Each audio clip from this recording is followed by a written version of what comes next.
گھر کی مثالیں آپ کو دوں، بڑے نئے نئے آپ کے پاس بلب آ جائیں گے، نئے نئے ایئر کنڈیشنز آ جائیں گے، نئے نئے ٹیلی ویژن آ جائیں گے، لیکن کچھ عرصے کے بعد بزرگ کہیں گے وہ جو پرانے والے تھے نا بھائی وہی اچھے تھے، وہی اچھے ہوا کرتے تھے، نئے میں جان نہیں رہی ہے، یہ نئے تو بس اوپر کی پیکنگ ویکنگ اچھی ہوتی ہے، سیلوفین وغیرہ چڑھا دیا اور ذرا اچھا سا پیک ویک کر لیا، لیکن جو پرانوں میں بات تھی نا وہ پرانی ہے. وہ بھائی دیکھو ہمارا تو 10 سال پرانا ٹی وی چل رہا ہے، جس تم نیا ٹی وی لے کر آئے اس کا تو ریموٹ ہی خراب ہو گیا. تو اسی طرح جو پرانے جو ہمارے بزرگ کر گئے کام وہ کر گئے، ہمارے ائمہ جو کام کر گئے ہیں وہ بہت خوب کر گئے ہیں. ہمیں ابھی کسی نئے متجدد کی ضرورت نہیں ہے، کسی نئے روشن خیال اعتدال پسند اسکالر کی ضرورت نہیں ہے ہمیں. ناظرین اکرام، ایک بات آپ سے میں صرف اور کہوں گا، پھر آپ کی کالز کی طرف پڑھوں گا. دیکھیے آپ کو کوئی مشین خریدنا ہوتی ہے، کوئی بھی مشین آپ لینے کے لیے جا رہے ہیں تو تقریباً 25-50 آدمیوں سے تو آپ مشورہ کرتے ہیں کہ میں یہ لے لوں یا نہیں لے لوں. ایک کہتا ہے کہ بھائی جرمنی کی خرید لو، ایک کہتا ہے کہ جاپان کی خرید لو، ایک کہتا ہے کہ میڈ ان امریکہ اس پہ لکھا ہونا چاہیے وہ خرید لو. یعنی بھائی ہر آدمی کی اپنی اپنی رائے ہوتی ہے، کوئی کہتا ہے تائیوان والی لے لو، کوئی کہتا ہے ملیشیا والی لے لو.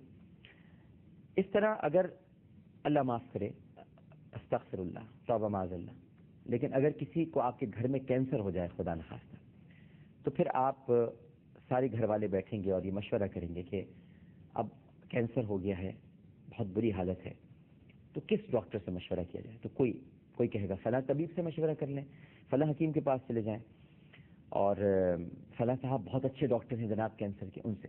اچھا اسی طرح اگر آپ کو کہیں دکان کھولنی ہو یا اپنی دکان قائم کرنی ہے تو پھر اس میں بھی آپ مشورہ کرتے ہیں. تو لوگ آپ کو بتاتے ہیں فلاں علاقے میں چلے جائیں، وہاں زیادہ بکری ہوگی، یہاں پر لوگ نہیں آتے. یعنی ہر چیز میں آپ مشورہ کرتے ہیں. بیماری میں آپ مشورہ کرتے ہیں، مشین خریدنے میں آپ مشورہ کرتے ہیں، دکان کھولنے میں آپ مشورہ کرتے ہیں. سوچ بچار ہے، غور و فکر ہے، جاننا ہے، سمجھنا ہے. مگر ایک چیز ایسی ہے جس کے بارے میں آپ کہیں کوئی مشورہ نہیں کرتے، اور وہ ہے، مطلب سچ کہوں تو برا نہ مانیے گا، وہ ہے ایمان کا معاملہ. ایمان کے معاملے میں آپ کوئی مشورہ نہیں کرتے، بس جس نے جو کہہ دیا آپ نے مان لیا، کوئی مشورہ نہیں ہے. جہاں سے جو بات سنی وہ آپ نے کہا کہ بھائی ہاں یہ بات تو نہیں ہے، یہ تو ہم نے سنی ہے، یہ تو بڑی اچھی بات کر رہے ہیں. یعنی دین اور ایمان اتنا سستا رہ گیا ہے کہ آپ اس بارے میں کسی سے مشورہ تک کرنے کو تیار نہیں. جبکہ مشین خریدیں گے تو مشورے کریں گے، اے سی لگوائیں گے تو مشورے کریں گے، جنریٹر لیں گے تو بھائی وہ جنریٹر اب چونکہ پروگرام میں برانڈنگ نہیں ہو جائے تو مطلب کوئی جاپانی ہونا چاہیے، کوئی چائنا کا نہیں لے لینا چاہیے جنریٹر، یہ سب باتیں ہوں گی. لیکن ایمان بھی تو آج کل چائنا کا ہے، تو ایمان کے معاملے میں کیوں خیال نہیں کرتے؟ یہ جو چائنا کا ایمان ہے، میڈ ان چائنا، تھوڑے دنوں میں ٹوٹ جاتا ہے، یہ پائیدار نہیں ہے. تو یہ ہر ایک کی نئی نئی باتیں مت سنیے. سرکار کی اتنی ساری حدیثیں ہیں صلی اللہ علیہ وآلہ وسلم، اور بزرگوں کا اتنا کام ہے، اس پر غور کیجیے. اور جو پشت پر لوگ ہیں، میں نے آپ کو بہت ایک اہم آج نقطہ دیا ہے، سمجھنے والے سمجھ گئے ہوں گے کہ صرف حضرت یوسف علیہ السلام کی، مجھے تو شک ہے اس بات میں، پتہ نہیں آپ کو ہے کہ نہیں ہے. میں تو کہتا ہوں کہ پورے رمضان اگر کرنا ہی تھا تو پھر نبیوں میں تخصیص کیوں کی گئی؟ پھر حضرت یوسف کا بھی ہوتا قصہ، حضرت یعقوب کا بھی ہوتا، حضرت یحییٰ کا بھی ہوتا، حضرت عیسیٰ کا بھی ہوتا، حضرت ہارون کا بھی ہوتا، حضرت ہود کا بھی ہوتا، حضرت صالح کا بھی ہوتا، حضرت آدم کا بھی ہوتا، حضرت ہارون کا بھی ہوتا، حضرت خضر کا بھی ہوتا. جن جن کا قرآن پاک میں ذکر ہے تمام انبیاء کا ذکر ہوتا. لیکن حضرت یوسف کا ذکر ہے تو پھر تو بھائی دال میں کچھ کالا ہے، کوئی پشت پر ہے. کوئی یہ چاہتا ہے کہ اس قوم کے ذہنوں میں صرف حضرت یوسف علیہ السلام کی عظمتیں بیان کر دی جائیں، اور وہ بھی رمضان میں جو کہ قرآن کا مہینہ ہے، بلکہ بہت ادب سے عرض کروں میرے سرکار کا مہینہ ہے. وہ کہ سرکار نے فرمایا کہ شعبان میرا مہینہ ہے، لیکن ہم امتی یہ کہتے ہیں وہ سرکار کا فرمان ہے. سرکار جو فرما گئے وہ درست، حق، سچ، نہ بحث نہ گنجائش. لیکن امتی بھی فرماتے ہیں عشق کے ساتھ، یا رسول اللہ صلی اللہ علیہ وآلہ وسلم، شعبان تو آپ نے فرمایا کہ آپ کا مہینہ ہے، لیکن ہم امتیوں کے لیے آپ کی وجہ سے یہ بھی آپ کا مہینہ ہے، کیونکہ آپ پر قرآن نازل ہوا اور قرآن کی برکتیں ہم سمیٹتے ہیں، اور یہ قرآن ہی تو ہے اس مہینے میں. ابھی آنے والی ہیں طاق راتیں. آخری اشرہ جب سرکار کمر کس لیا کرتے تھے اور اعتکاف میں تشریف لے جاتے تھے. کالر ہمارے ساتھ موجود ہے, انہیں پروگرام میں شامل کرتے ہیں. السلام علیکم. السلام علیکم. وعلیکم السلام جناب, کون صاحب بات کر رہے ہیں؟ جی محمد اسحاق رضوی. محمد اسحاق رضوی صاحب کہاں سے بات کر رہے ہیں؟ جی مہاراشٹر سے, انڈیا مہاراشٹر سے. اچھا جی, مہاراشٹر سے بات کر رہے ہیں. جی جناب جناب جناب, کیسے ہیں آپ, ٹھیک ہیں؟ جی الحمدللہ. فرمائیے, کچھ کہنا چاہیں گے؟ حضرت صاحب آپ کا پروگرام جب سے شروع ہوا ہے جناب, ہم نے آپ کا پروگرام دیکھا ہے, اور آپ کو پروگرام دیکھ کر ہمیں بہت آنسو آتے ہیں. میری عمر ابھی 19 سال ہے. اچھا مگر آپ کا پروگرام دیکھ کر ایسا لگتا ہے کہ ایسا محبت ہو گئی سرکار سے کہ ہم سرکار کی بارگاہ ہمیشہ سجدہ ریز ہو جاتا تھا. سرکار کو ہمیشہ چاہتے ہیں, اور آپ کے واقعات اس طرح دل پر گزرتے ہیں کہ حضرت ایمان پکا ہو گیا. الحمدللہ الحمدللہ.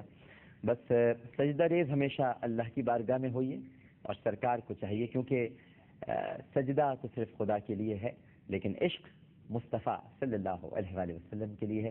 بس ایمان کی ایک باریک لائن کو ضرور رکھیے گا کہ اس کو معبود مانتے جائیے, اور محمد مصطفیٰ صلی اللہ علیہ وآلہ وسلم کو عبد مانتے جائیے. یہ معبود اور عبد کا رشتہ کبھی نہ توڑیے گا, انہیں خالق مانتے جائیے اور سرکار کو مخلوق مانتے جائیے. السلام علیکم. وعلیکم السلام.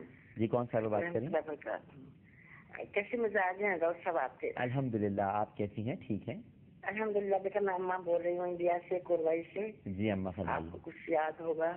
جی مجھے یاد ہے, ایک مرتبہ آپ سے میری بات ہوئی کوشش کی ہے. جی جی.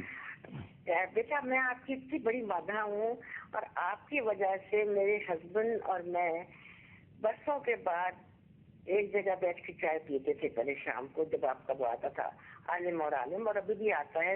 ابھی وہ باہر گئے ہوئے ہیں. جی. یعنی ہماری فیملی کو اکٹھا کرنے میں آپ نے بہت بڑا رول ادا کیا ہے.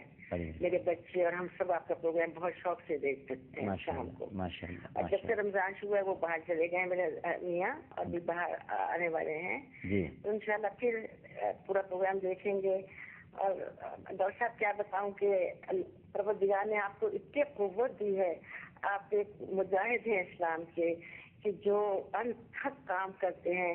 افطاری کا پورا پروگرام دیتے ہیں, پھر سحری کا دیتے ہیں, طوطے میاں کو بھی گود پہ بٹھاتے ہیں, اور کبھی کرنے سے بچے کے سکو.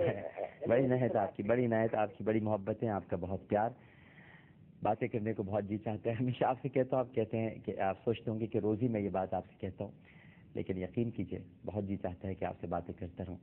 بس اس گزارش کے ساتھ پروگرام ختم کرتا ہوں کہ ٹھنڈے دل سے, سچے دل سے اور اخلاص کے ساتھ یہ فکر کیجئے کہ ہمارا ایمان کہیں غلط ہاتھوں میں تو نہیں جا رہا, کہیں ہم کوئی غلط بات تو نہیں سن رہے, کوئی ہمارے کانوں میں چپ چاپ سے سرگوشیاں تو نہیں کر رہا, کوئی ہمیں بہکا تو نہیں رہا, کوئی وسوسے تو نہیں ڈال رہا. بس ایمان بچا لیں, ایمان, خاتمہ بالایمان.